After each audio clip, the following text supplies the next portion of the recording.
Movie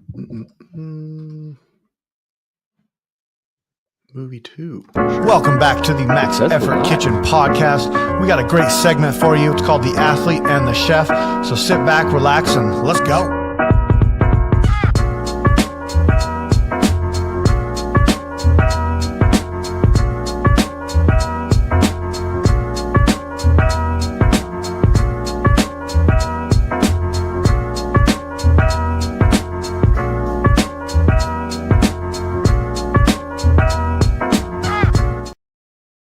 All right, welcome back to the Max Effort Kitchen podcast. I was about to talk about your new haircut there, Cornell. That was good stuff right there. Can you see the who's on camera on your side of things? I can see a little square with me in it in the bottom left, but then when the intro's going on, it's just the intro. It's just the intro. Okay. Yeah. Because I could see you and you're like, had the bear, like it was all dancing and stuff. I was like, yes, this is going to be great. Hey, welcome back to the Max Effort Kitchen, Athlete and the Chef. This Mother's Day weekend, I don't know, weekend in May. How you doing, buddy? I'm good. Just finished some dinner. My kids had a play that they were in, and we're watching the recap because it was all done on my phone. And they want it. My wife doesn't get to see it, and the kids always want to see it. Like I kind of look at it like it's like a weightlifting competition or something where they just get done. They're like, I want to watch it. I want to watch it right now. I want to see how good I did. Yep. And I was just that dad who's just like videoing the whole thing, and not the whole thing, but anytime that there was a scene where, I mean, my daughter was the lead and my son was it's not a big part, but it's a very important part in the play. So okay, that's cool. I mean, you guys do not to interrupt, but they are very high production plays. Yeah, from what I gather, there's schools that are really good in sports, and there's schools that are, well, this one's not a sports school, let's just say that. So, okay. Cool. I mean, art and drama are like their two real big things. So that's awesome.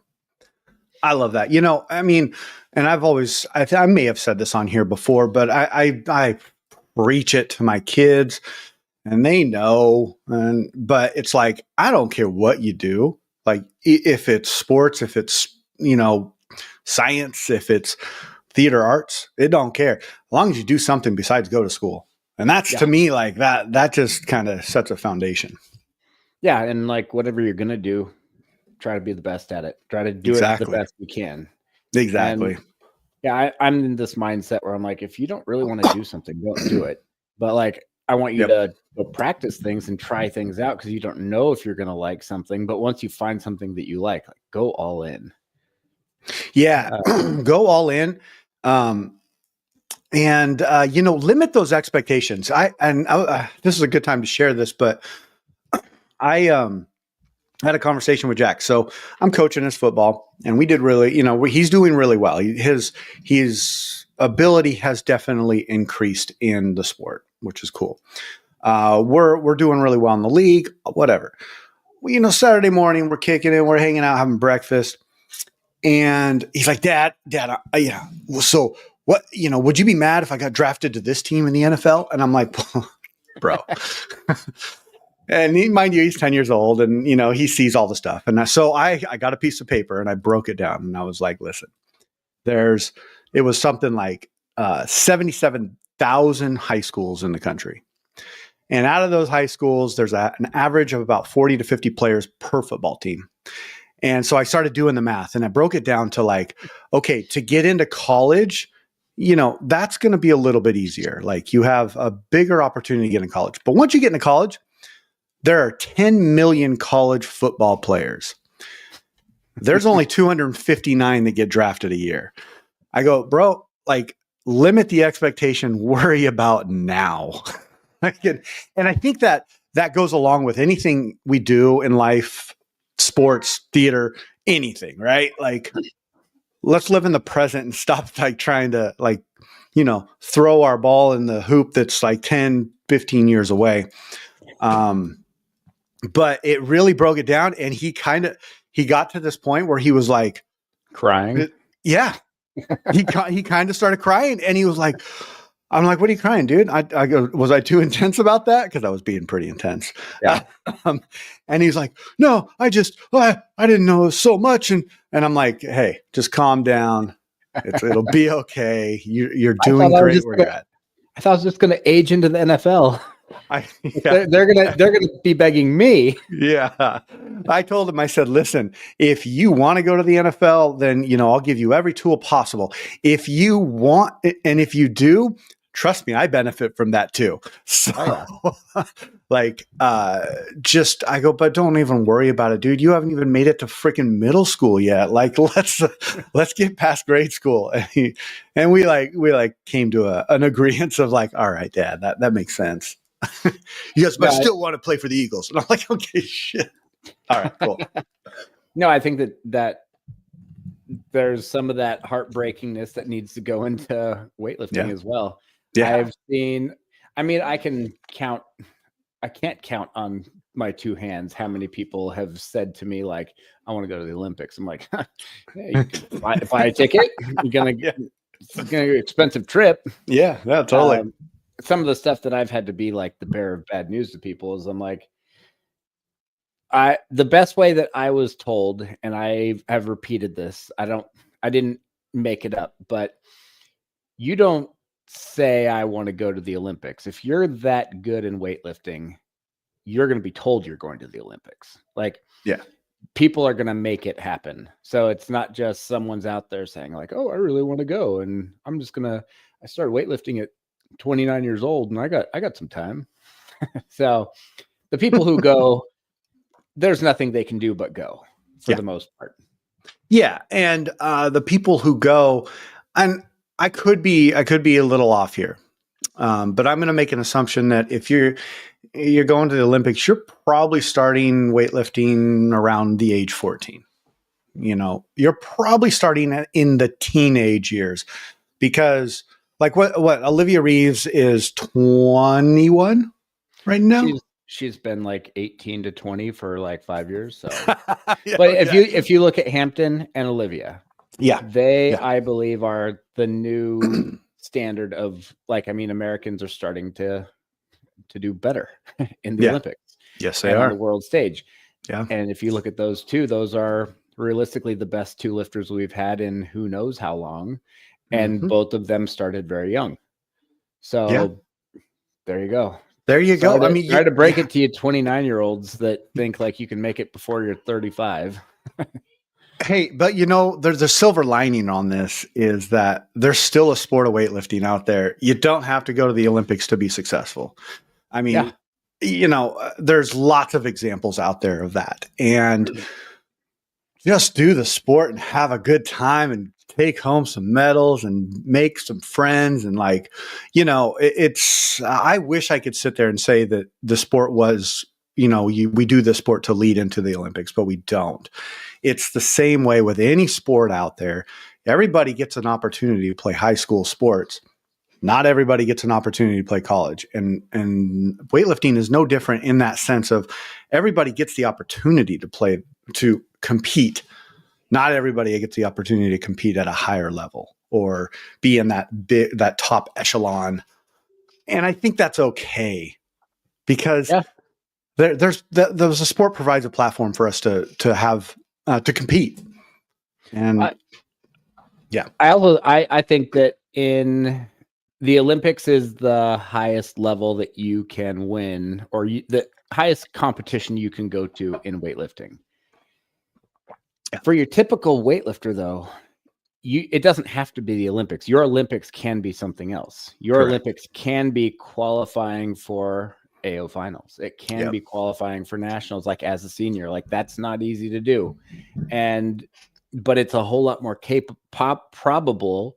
So a lot of these people that I'm seeing that are like, yeah, I really want to go to the Olympics in 2028. I'm like, you haven't even qualified for AO as a senior. Like, let's focus on that first. And I'm like, let's take one step at a time. And like, I knew I wasn't an idiot. Right. I knew I wasn't going to the Olympics from the beginning, but I was like, I would really like to win Masters Nationals. Yeah. And like that was my Olympics. And then like Pan Am's was never, that was just like, oh, that's just another meet. But then when I heard about Worlds, I'm like, oh, that's my new Olympics. Right. And so yeah. I mean, listen, you tell I'm in the same boat as you, Cornell, where like I don't like to talk a ton about weightlifting outside of my weightlifting community. People just don't get it, and that's okay. But like, I have two people at work that know what I do, and they're like, and I came back from nationals. I was like, yeah, I qualified for Worlds, blah, blah, blah, and they're like, oh my God, I don't think I'll ever say that about anything I do. And I'm thank you. But, and I'm not downplaying it, but it's Masters Worlds. It's the qualifying tools are obtainable for most, I would say. But that doesn't take away from what you can do at Masters Worlds. And, I look at my run in this sport, and I have all bronze and silvers. I have yet to take a first place. And so that's my goal. That maybe not Worlds, maybe, shoot, if I could take first place at a freaking local meet, I'd be happy. But I have yet to take first place. And so like, for me, I got lots of room to grow. I got lots of time still left, because that is that's my Super Bowl, or that's my Olympics, or whatever. Like once I hit that, and then, we adapt and say, hey, where do I want to go from here? And there it is. No, I think that's great. I think one of the best things that ever happened to me in weightlifting was in 2019 going to nationals, thinking I was just going to like destroy it. And I got second place. And me getting second place, being convinced that like for how good training was going, for how much I was snatching at the time, and like I was like, no one can touch this. And then I go there and hit one snatch. Like I only made one snatch. Oh, damn. And then I think I made one or two clean and jerks. I'm like, what just happened? And I still got second place, but like that motivated me more than anything. And that's what pushed me towards like winning 2020. So yeah, I think when it comes to motivating factors, I have a couple of them, and I think I just talked about the one. That's the major one. It's like, I have a goal. That's a motivating factor. I also have a thing that when people can't tell me I can't do something, that's a huge motivating factor for me, because, and it's probably a big time part of my ego that I'm just like, no, I can actually do that. I can do that. Or if there's somebody out there talking about like how, maybe just talking smack about like, not a good lifter, or maybe thinks that there's better lifters, I'm going to do my best to obtain the victory over those people. And I don't know what that is. Maybe that's my competitive nature. Who knows? But I use that as motivation. Like, and I've talked about this before. I'm a garage lifter. I lift alone a lot, and I do talk to myself, and you'll see me like, one of these days, Cornell, I will put a live camera in there and just turn it on every time I look. You guys will look at me like I'm possessed, because I'm like talking to myself. No, I've like dropping F-bombs, and I've done that before, where when I was lifting garage, no one showed up. I'm like, what am I going to do? I want to hit some big numbers today, and I put on live stream. And I just put on Instagram Live, and you just have fun with it. And all of a sudden people start interacting, and it was pretty cool. Yeah. I mean, I missed a whole lot of lifts I shouldn't have missed, but it still hit that number I was trying for. Yeah, dude. It's I've done it once or twice, and we have a listener that jumped on every time. His name's Murph, and I think he might have been on the old team that we were on, but yeah, he would jump on every time, and it was fun. But like, oh boy, I've gone to a different level of isolation, where I'm just like, I'm getting crap. You see my dumb videos, dude. I'm videoing myself dancing. Like, come on.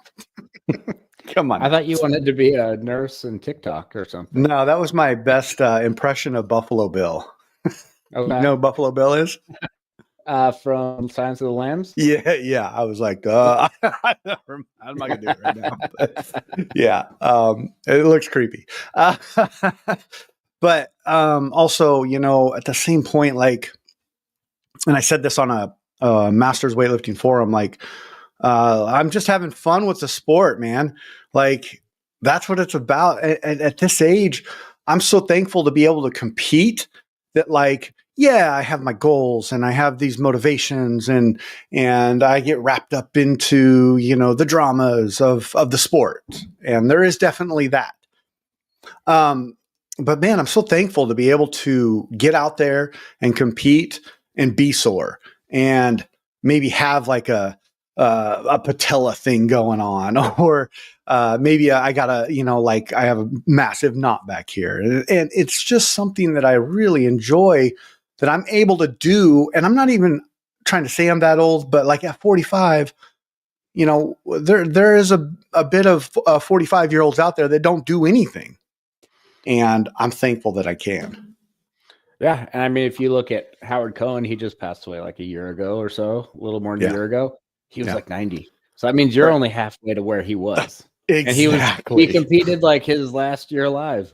Yeah. So, and that's freaking cool. I remember growing up, like I was always like, I want to find a sport that I can play until I'm old and do until I'm old.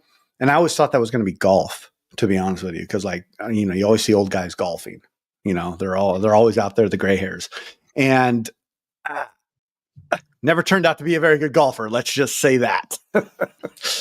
Yeah. I'll go with me neither. But I mean, yeah, go ahead. I was going to say, fun fact about me. Other than miniature golf, I have hit one golf ball one time. That's it. My whole life.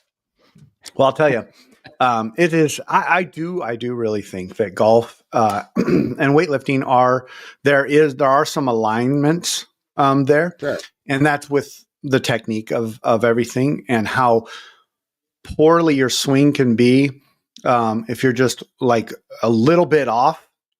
Mm-hmm. Same with the snatch, right? How you can just miss a snatch if you're just a little bit off on your timing or whatever,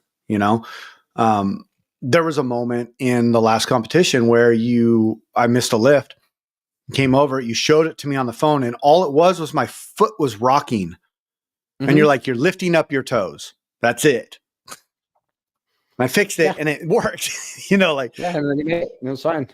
Yeah, and it was fine, right? And so, but it's like, that's why I see the alignment between the two, because like with golf, you can do the same thing and your ball is like 4 fairways over and you're trying to yell 4 and hope it doesn't nail somebody in the head. Not to say I've done that before, but. No, I think like we talked a couple seconds before we started the show, but Justin, we weren't going to talk really much about the weight classes. But one thing I am looking forward to, this shift that just happened. For people who don't know, it was going to go 88, 98, 110. Now they switched it. Someone paid someone or bitched enough that it's 88, 94, 110. Yeah. 94 to 110 is a 16 kilo spread. Yes, it is. I think we're going to see a lot more people calming down about filling out weight classes, because I've always said you don't have to fill it out. The best weight class to be in is the one that it's hard to fill out, so that you're not, if you're 2 kilos over your weight class, then you're probably going to cut weight for it. I mean, I didn't always do that, but if there's 16 kilo spread, you can just get up maybe 5 or 6 kilos above the other one and just learn how to like work well there. You don't have to fill it out. And I think that's something that I think a lot more people are going to start understanding now. Because if you weigh like 100 kilos, 220 pounds, I don't think you want to drop down to 206, and you probably don't want to fill up to 240. Nope. I think that's going to be a very good thing on, like, we'll say the local level and maybe even the national level, where people are just going to be like, this is where I sit. This is where I work. I lift the best. If I drop weight, I get weak. If I I don't want to, like, some people are like 5'8", 5'9". They don't want to be 240. I mean, I'm 5'10", and being 240 was not easy to do. So yeah. No, I don't. And you just basically explained to me, which is I weigh 225 exactly. I've been at 100 kilos for the past week. Okay. And so to me, I'm like, I don't want to go down to 94. I had a hard enough time going down to 96 when I was doing it. I am perfectly fine where I'm at. I'm perfectly fine lifting in the 110s. I figure I'm going to be lifting with pretty much the same people plus a couple extra. At the end of the day, it doesn't matter because we can't control it. And we just got to adapt and move with it. It's just you basically you have two options. You either cut weight or you don't, or hey, there's a third option. You don't lift. Nobody wants that one. And I'm looking forward to it because I think I said this on the polo. I've medaled and have a hold of like a state record in 96. I medaled in 102. Let's see what I can do in 110. Yeah. Who knows, like, could it be fun? It would be interesting if you try to fill it out for at least a little while. Like you take 6 months, you're like, I'm going to eat everything. Oh my gosh, dude. 240. Oh boy. Dude, and okay, there are people out there. I can tell you how to do it if you decide to do it. Okay. And maybe, hey, who knows? Maybe it'll happen. I think you're right. It would be a fun and interesting experiment. Mm-hmm. But like, as of late, I'm out on the football field coaching. I'm running.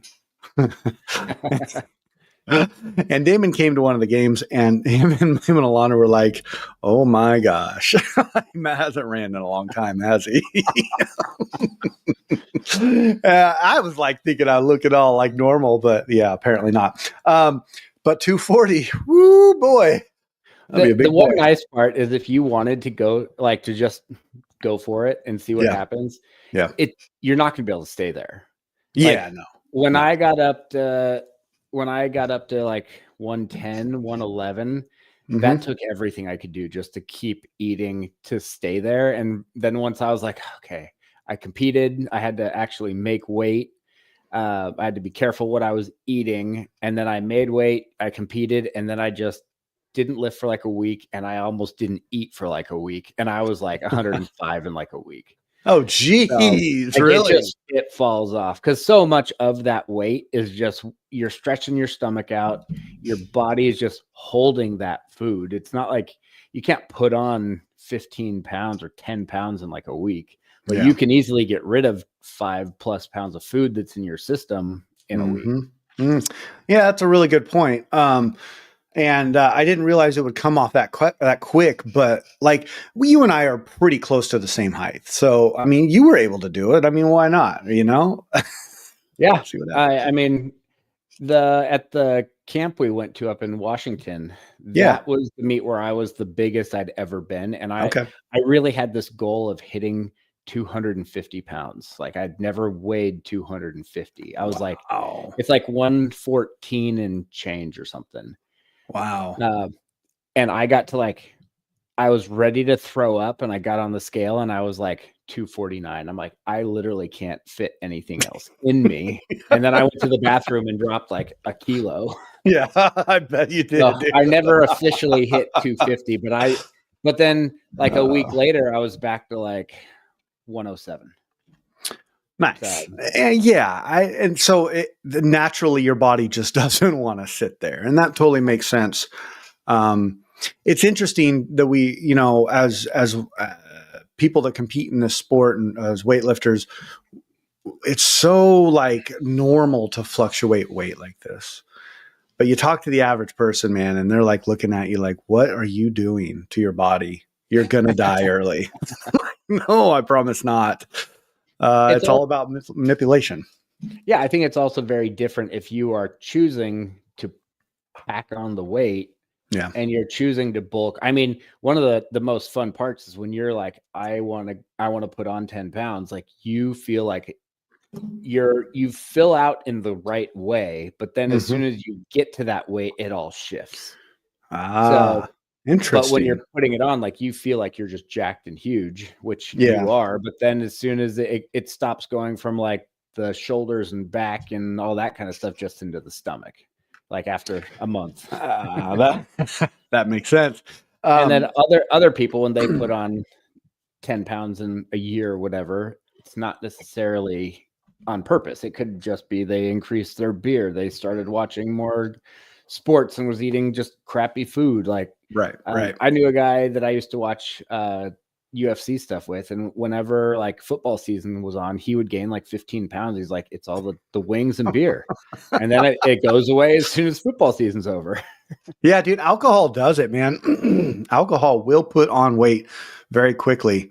And I don't know if it's necessarily water weight or what it is, but holy, like you always see the people who are like, oh yeah, I'm sober now, but they look like they lost like 25 pounds. Yeah. It's interesting. Let me ask you this though, when you were going up to that 110 and you hit 111 and like, I know you were definitely eating, but was there anything on the other side supplement wise that you were taking to get up to that to assist or help? Not really. So like this isn't like a big secret or whatever, but like the way that I would get up to weight is I do go out to eat a lot for work, and I would add, so I'm probably going out at least once a day generally. And then in that time I was going out for breakfast and for lunch. So for breakfast, I would, if I went to McDonald's, I would add in a milkshake. For lunch, I'd get like a carne asada burrito, and then I would always add, like, if you've ever been to a real Mexican food place, their tortillas are 3 feet around. Yeah. And if you get a quesadilla, it's that folded in half. Yeah. So you add a quesadilla to every single thing that you eat, and you're putting in like at least 2,000 more calories a day. And then you make sure you have ice cream at night, and you're drinking the milk, and you do the milk with the protein shakes and all that. Like you're just forcing yourself to eat, but you will feel like death. You will get sleep apnea. You like all these bad things that you don't want to have long term start happening, but you get really strong. Yeah, you do. So then I have to ask, because I've always thought it, but I don't know if it's true. Does weighing more means you can move more? Well, the biggest I was 2 years ago this month. Like the biggest I competed, and I lifted more than I had an 11 kilo total PR in one competition. My one rep at the time, the weekend after, I power cleaned 1 kilo less than my best clean and jerk. And I didn't wear a belt, and I hit a jerk at like 100 kilos. I ended up power cleaning 170, and I jerked it, and the last jerk was at 100. Wow. So like it felt like a superpower. Yeah. Sounds like it. Holy crap. Well, we'll see what happens and how the year progresses. I can see my wife right now shaking her head. No, please don't do it. It's fun to try. It's not fun to stay. Yeah, totally. I'm with you on that. And I will say I feel much better, and I'm happier now. And I'm also, I think I have that good mindset where it's like, yeah, I did what I did for a reason, and that was the best that I ever was. And I'm okay not being that good anymore, because I know what I did, and I can look back on it and be happy with it. And I knew that I gave everything, and part of giving everything was eating everything and sacrificing, like being miserable to see how far I could push myself. And I think I did. So yeah, I like that you said that, because you're so right. Like giving everything is not just going out and giving everything like with the lifting. It's about the food, the recovery, the doctor's visits, the blood work, the making sure that your body's still healthy, but you're still moving. The lifting is the easiest part. Like weightlifting has never been a hard thing for me. Yeah. I've never had to talk myself into going and lifting. Right. I've had to talk myself into eating that food. I've had to talk myself into going to bed. I've had to talk myself into getting into that cold tank. Like, Yeah. that's the hard part. But if you don't do the hard part, you can't do the easy part. And too many people, I think, focus just on like, yeah, I work really hard and I go to maximum all the time and I do this and I do that. It's like, yeah, but that's the 2 hours of the day. It's the other 22 hours a day that you have to put in. That's the hard part.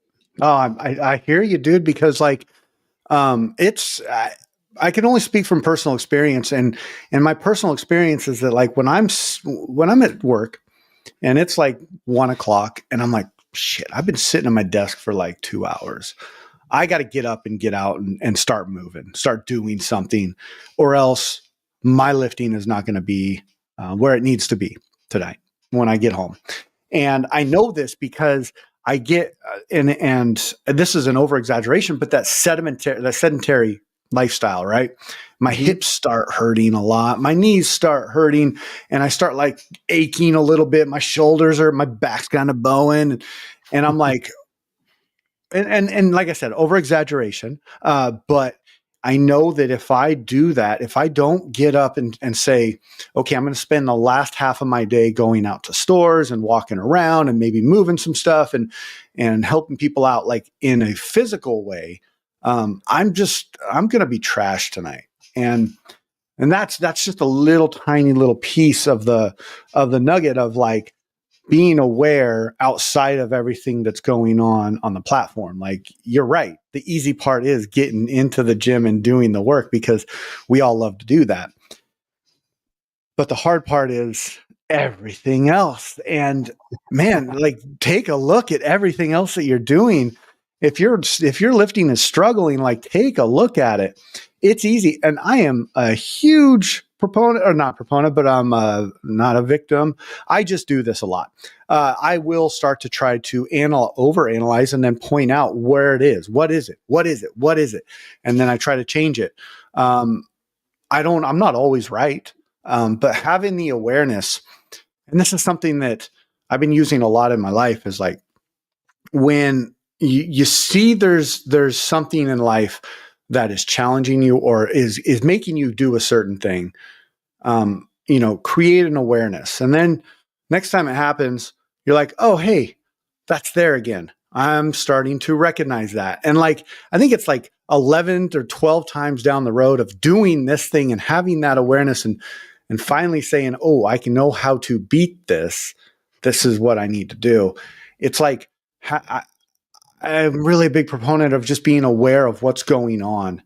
And sometimes it's a little excessive. Like I get to the point where I'm obsessing about like the dumbest things, but I come out of all those very happy, a little embarrassed, but very happy because I'm like, you know what? I not only did I rely on my friends and community and had the ability to talk about it, but if something got fixed, and that's at the end goal, right? Hopefully I don't lose any friends along the way, but, I think some of the stuff that you were saying were like, life happens and there are going to be certain days where you're supposed to go heavy that day or have a lot of volume or a lot of whatever you're doing.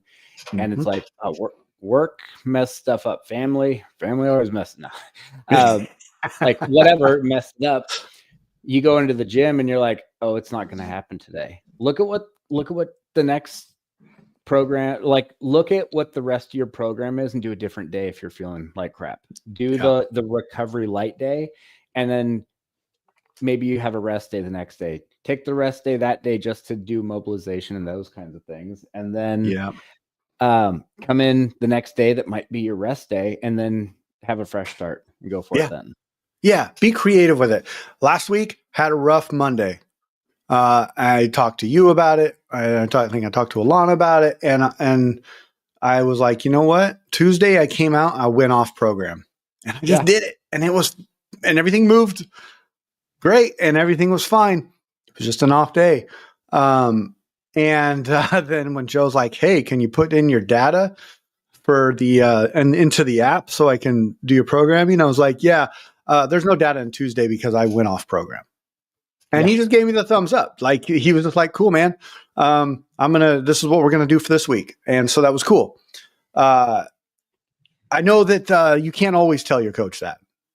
That's cool. Yeah. I understand. I get it. But I feel like honesty is the best way to go. And if they get mad, they get mad. Like, hey, guess what? I'm paying you. So yeah. There was a athlete at our gym the other day who was like, oh my gosh, I messed up on my squats. I was supposed to do 3 sets of 5 and I did 5 sets of 3. And I was like, it's not a big deal. You did 15. And they're like, well, that's true. I'm like, they're on a different, they get programming from a different gym that they were on before. Like we're the training facility for them. And they're part of SoCal. Okay. And I was like, I told them like they could have just as easily put 3x5 instead of 5x3 or vice versa. Like it's just what the coach put in. It's not like this is some magic. You're doing sets of 5 instead of 3.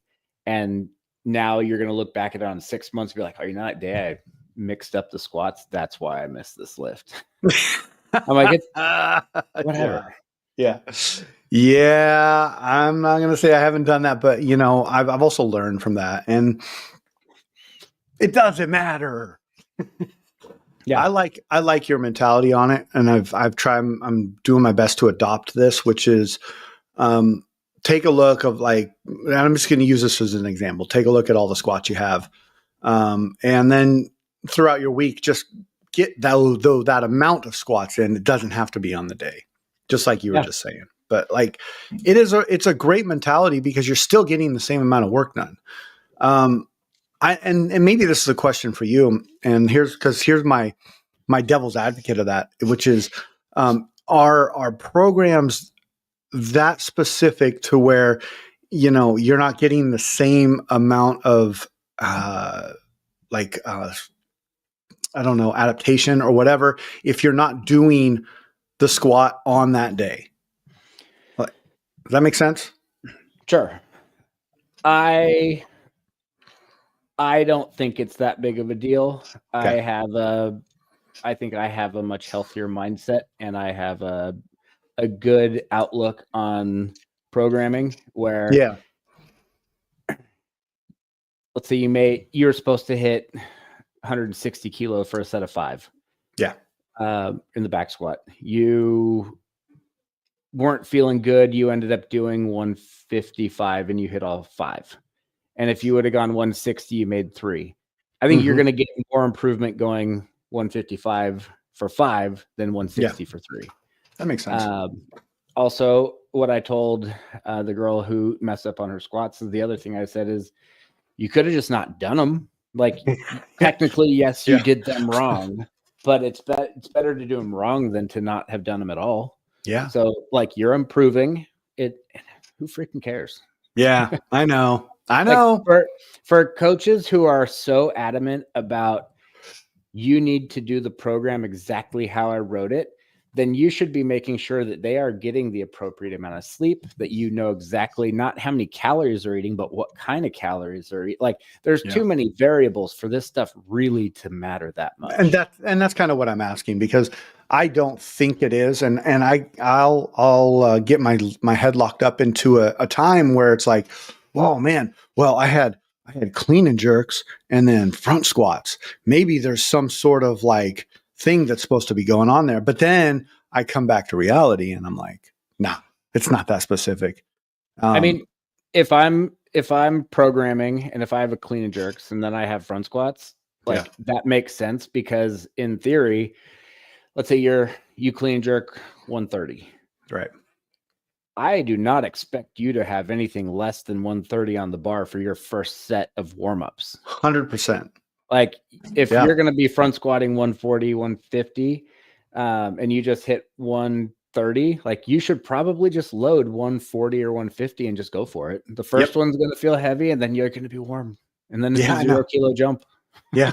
Yeah. And it also helps with your time in the gym. I mean, I'm a big advocate of being efficient and like why do I don't want to like go all the way down to empty bar on a squat where I just clean and jerked 130. I'm not going to go to 70 or an empty barbell. I'm just going to load 130 on there. And that makes total sense. Now, do I do that all the time? Not all the time. But I would say majority of the time I'm trying to match like when those two are put together, because they're not always put together. But yeah, that makes sense. Efficiency is good. I don't know. What's your take on supersets in weightlifting? Or whatever. Yeah. It's not a bad thing. I would say that supersets would be good if you are, let's say that you do the main lifts on Mondays, Tuesdays, or like a strength day. So yeah, instead of just going through and squatting and then or deadlifting, like, yeah, do some squats, do some deadlifts, go back and forth. Yeah. But I wouldn't do supersets on a day that you have a bunch of other stuff. Yeah.